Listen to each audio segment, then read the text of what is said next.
Olá pessoal, beleza? Boa tarde para vocês. Vamos dar início aqui a essa aula 15. Aula essa que trata sobre os embargos de execução, né? Nós falamos sobre as diversas espécies de execução.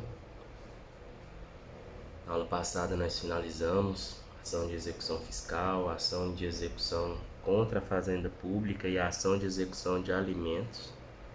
E aí a gente ficou de estudar o meio de defesa do executado, né, em aula própria, que é os embargos de execução.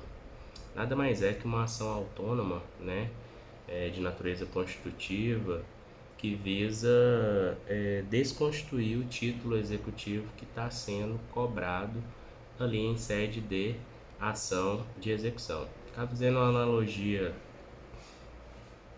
ao cumprimento de sentença, né, lá nós temos a impugnação ao cumprimento de sentença como meio de defesa do executado. Aqui nós temos o embargos à execução, certo? Os embargos de execução eles são opostos, né? Esse é o verbo correto. Em autos apensados à ação de execução, né? E eles são julgados por sentença, certo? Enquanto que lá na impugnação a decisão que resolve, né? É uma decisão interlocutória, porque a impugnação ela é interposta, ela é apresentada nos mesmos autos, beleza? E aí, falando que um é julgado por sentença, o outro por decisão, né? Fiquem atentos ao recurso dos embargos, da sentença que julga os embargos, a apelação, e da decisão que julga a impugnação, agravo de instrumento. O juízo responsável para a oposição dos embargos é o mesmo juízo da ação de execução. Acabei de falar que eles são opostos, né, em apenso ao processo de execução. Prazo dos embargos 15 dias, né? 15 dias a contar da juntada do mandado ou do AR de citação do executado para proceder ao pagamento da quantia em 3 dias. Esse prazo não se confunde, é 15 dias úteis, tá? Não se confunde com aquele prazo de 3 dias para o pagamento, que é dias corridos, tá? Então, fiquem atentos a essa situação. Contagem de prazo está lá no artigo 231 do CPC, tá? Fiquem atentos, tá? Quem que é o legitimado ativo para oposição dos embargos? Executado, que figurar no polo passivo da ação de execução. Detalhe para interposição dos embargos na situação em que o executado ele é citado por carta precatória, tá? Por carta precatória. Qual que é o detalhe aqui?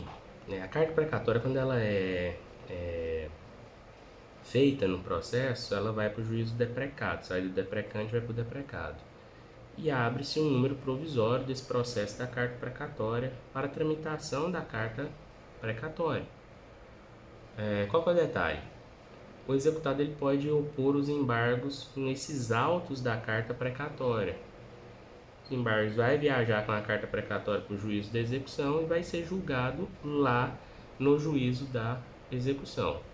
Agora tem um detalhe: se os bens penhorados, né, estiverem no juízo deprecado, né, e os embargos versarem sobre penhora, avaliação ou alienação, quem vai julgar é o próprio juízo deprecado, é o juízo de onde se situa o bem. Beleza? Tranquilo? Quais são as matérias arguíveis, né, em sede de embargos de execução? Gente, as matérias arguíveis estão lá no artigo 917 do CPC. Vamos ler. Inexequibilidade do título, inexigibilidade da obrigação, penhora incorreta, avaliação errônea, excesso de execução ou acumulação indevida de execuções, retenção por benfeitorias necessárias ou úteis nos casos de execução para entrega de coisa certa. E 5. Qualquer matéria que seria lícito ao executado deduzir como defesa em processo de conhecimento. Viram a semelhança com as matérias de possível arguição em sede de impugnação ao cumprimento de sentença? Não vamos repetir. Já vimos o que é cada uma dessas lá quando estudamos impugnação ao cumprimento de sentença. Como que é o procedimento dos embargos e execução? Se postula através de uma petição, né, petição inicial, requisitos básicos, artigos 319, 320, né, prazo a gente falou que é 15 dias, contados lá na forma do artigo 231. Verificado, sendo uma petição inicial, toda petição inicial que é oferecida, né, que é protocolizada, ela passa por uma cognição preliminar. Cognição preliminar é aquela análise que o juiz faz para saber se aquela petição preenche os requisitos, né, de os pressupostos processuais de validade, né, do processo, né? O juiz verifica esses requisitos, verifica a situação de prescrição, né, ou decadência do direito de opor os embargos, né? E aí tem a hipótese do juiz admitir os embargos ou já de rejeitar de plano, né? Por exemplo, quando ele é intempestivo, rejeição liminar. Quando é o caso de improcedência liminar do pedido, manda emendar inicial e não emenda, ou emenda e não cumpre o que foi pedido. Rejeição liminar. Quando os embargos são protelatórios, tivemos embargos aqui num processo nosso do escritório, em sede de juízo trabalhista, protelatórios. Além de serem julgados liminarmente, rejeitados liminarmente, ainda foram arbitradas, foi arbitrada multa por litigância de má-fé. 3 multas, foram 3 embargos, 3 multas, cada uma em valor maior. Via de regra, ele não possui efeito suspensivo, isso a gente já falou, tá? Mas o juiz pode conceder o efeito suspensivo, né? Nos casos do artigo 919, parágrafo 1º, tá? Então ele pode conceder desde que haja o quê? Garantia do juízo, tá? Protocolizados embargos, o exequente vai ser intimado na pessoa do seu advogado para poder responder, né, impugnar lá no caso os embargos à execução, e aí impugna-se, apresenta a defesa se quiser, né, ou senão o juiz julgará, né, de pronto esses embargos à execução. Sendo a ação autônoma, isso vai estar lá no Conselho dos Embargos, pode ser que o juiz designe a audiência de instrução e julgamento para julgar esses embargos. Estamos falando de processo de execução, audiência de instrução e julgamento não tinha aqui, vai ter, pode ter, porque é uma ação autônoma, na qual o inciso 5º lá das matérias arguíveis permite alegar qualquer matéria defesa ao processo de conhecimento. Se for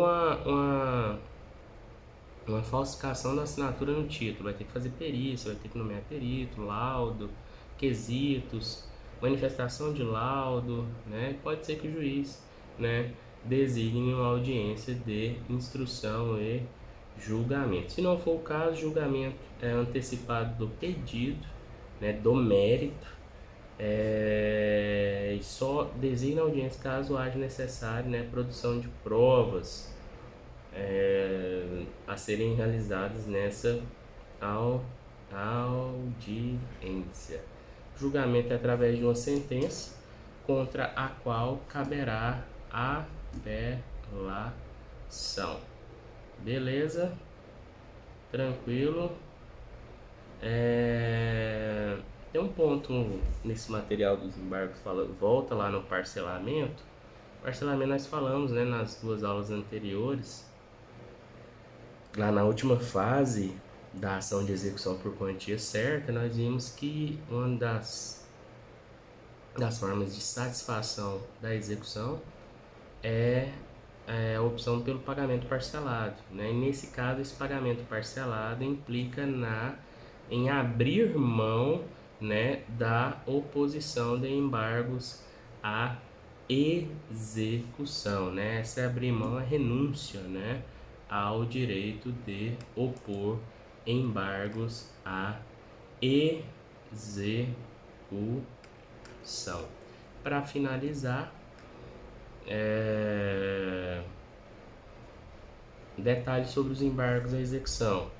Vocês vão ouvir falar muito numa tal de exceção de pré-executividade. Nós vimos que os embargos eles possuem prazo, né, para sua interposição. A interposição fora do prazo implica o quê? Na preclusão. Preclusão.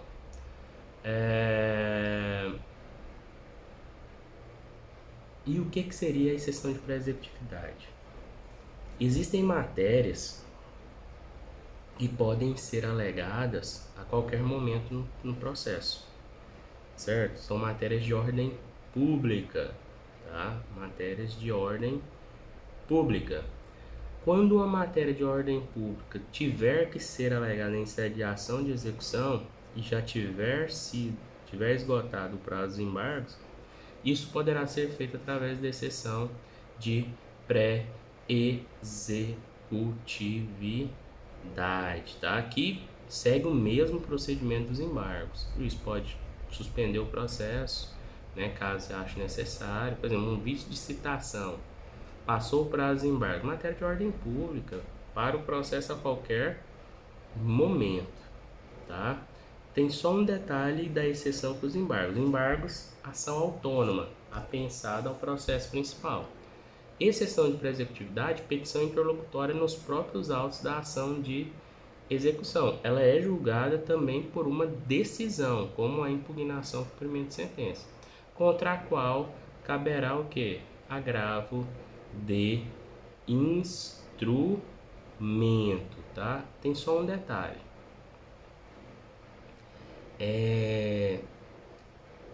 Ela vai ser atacada por agravo de instrumento se a decisão rejeitar a exceção de pré-executividade e determinar o prosseguimento do processo. Então, nesse caso, o agravo de instrumento será utilizado pelo executado, que apresentou a exceção de pré-executividade. O juiz rejeitou, prosseguiu o processo, o executado pode recorrer por agravo de instrumento. Agora, se o executado tiver conseguido êxito na exceção de pré-executividade, o juiz acatar aquela matéria de ordem pública, o juiz vai extinguir o processo. E se extinguir o processo, né, essa decisão aí terá natureza de sentença, tá? Terá natureza de sentença terminativa, né, como toda sentença no processo de execução. E aí o que acontece? Estará sujeita ao recurso de apelação. Beleza? Tranquilo? O que nós tínhamos para ver sobre embargos é isso, tá? A gente volta a falar sobre ele na aula no decorrer da semana. E é isso. Um abraço, fiquem com Deus e tchau!